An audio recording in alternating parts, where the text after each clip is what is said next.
Bonjour, bienvenue pour ce tirage des énergies de cette journée. J'espère que vous allez bien. Pour ceux qui se lèvent, que vous avez passé une bonne nuit, que vous êtes prêts à commencer votre journée par voilà, ces petits messages de vos anges, de l'univers, de ceux qui veillent sur vous et qui sont vos plus grands fans. C'est parti, donc les cartes sont tombées tout de suite. J'ai même pas eu le temps ou presque de les brasser. Donc on va les découvrir très rapidement. Allez, je vous les montre, elles sont très jolies. La première carte qui est tombée, c'est la carte bénédiction, avec un très joli personnage angélique qui déverse des roses sur la terre. La deuxième carte, c'est la carte concentration, avec un ange qui est en train de tresser une couronne de fleurs. On est très dans les fleurs. Et la carte qui était derrière et que j'ai prise comme souvent quand je le sens, c'est la carte cygne. Bon, je sens que vous savez déjà où je vais en venir, où le ciel va en venir. Bon, déjà, ce qu'on vous dit, c'est que avec la carte bénédiction, bien évidemment, vous êtes entouré, vous êtes aimé, vous êtes protégé et vous êtes aidé.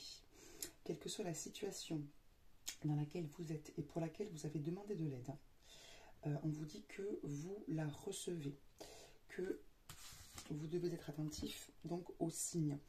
Même si, je vous l'avais déjà dit dans une vidéo et vous le savez peut-être déjà, même si vous avez demandé de l'aide pour une situation et que vous attendez, on va dire, un type de réponse et que vous ne recevez pas ce type de réponse-là, sachez que de toute façon, il y a une réponse.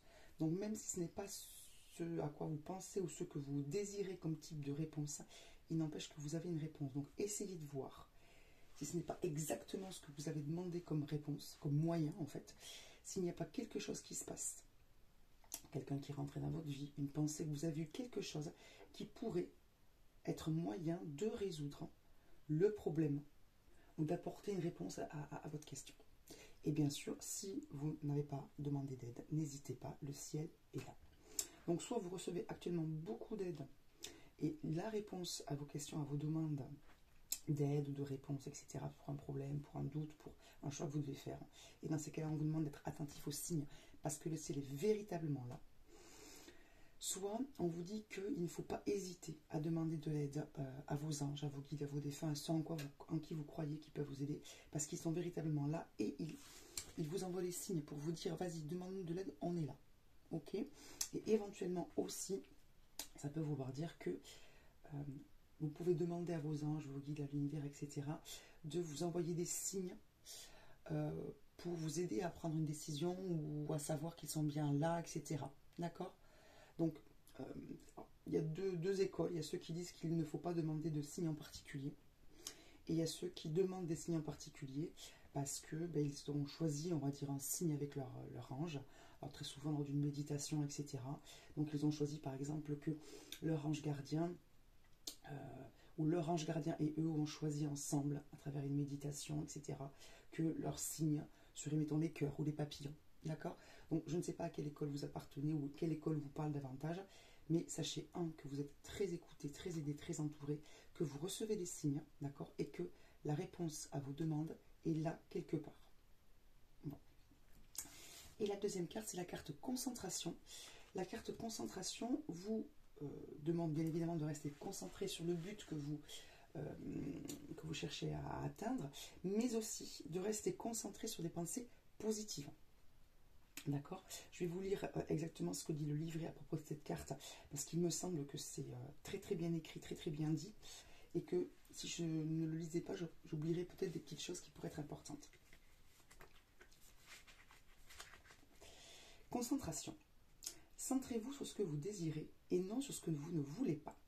Veillez étroitement sur vos pensées car elles engendrent vos expériences.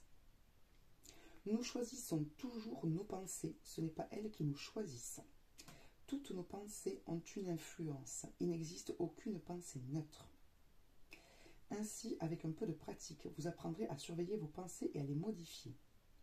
Cela équivaut à prendre en main le gouvernail de votre destinée. L'affirmation qui suit est susceptible de vous permettre de développer énormément votre concentration. Je vous lis cette affirmation. Je suis désormais capable de concentrer mon esprit à ma guise. Je n'entretiens que des pensées bienveillantes. Mes anges en sont les sentinelles. et ils engendrent un flux continu de pensées d'amour. Donc, attention à vos pensées. Si certains d'entre vous ont en plus un don de kinesthésie, c'est-à-dire ont la capacité un peu plus que la moyenne de matérialiser leurs pensées, soyez d'autant plus rigoureux dans ce travail-là de pensée bienveillante et positive. D'accord? Donc, a priori, vous avez peut-être quelque chose qui vous tracasse, ou en tout cas pour lequel vous avez besoin d'aide. Donc, attention, je sais que c'est compliqué, c'est un exercice, un travail. Attention à vos pensées. Donc, si vous avez des conflits avec quelqu'un, si vous essayez de ne pas avoir de pensées négatives, pensez toujours que c'est résolu, que c'est terminé, que c'est coupé en votre faveur, visualisez la situation guérie, apaisée, etc. Pas de pensée négative. De toute façon, ça ne peut faire que du bien. Voilà pour les énergies de cette journée. J'espère que ça vous a éclairé, que ça vous a parlé et que ça vous a permis d'avoir une direction à prendre pour votre journée. C'est le but. Je vous souhaite donc le meilleur et vous dis à demain. Bye bye.